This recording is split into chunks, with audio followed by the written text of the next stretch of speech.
So, the shows are still canceled. Let's be real about it. They're not coming back to Netflix at least. But there's an interesting update from somebody very important at Disney who has relations to Disney Plus. So let's talk about what's being said.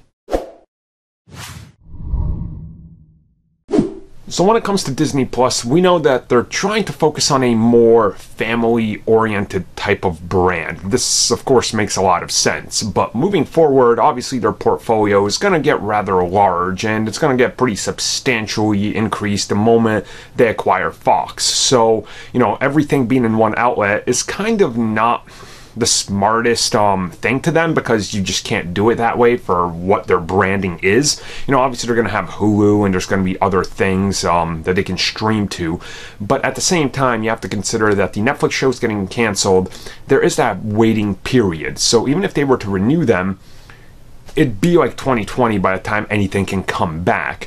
And at that rate, it might be a little too late, right? But at the same time, they actually have an update.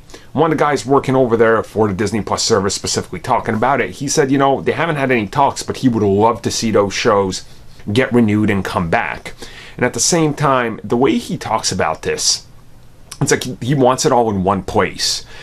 And this kind of makes me think that they're looking at the possibility of kind of just merging everything, if that makes sense. When you look at it, Agents of S.H.I.E.L.D., Cloak and Dagger, Runaways, I feel that they're all going to get that transitional period and possibly end up on Disney Plus because they fall into that mold and that outlet. And at the same time, the fact that he says he would want to do it and even bring these characters in is improvement to something we've heard before, which was that's not really what we are here for, right?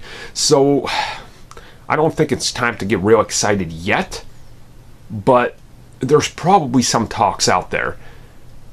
And that's better, of a position to be in than we were 2 weeks ago where the shows were dead.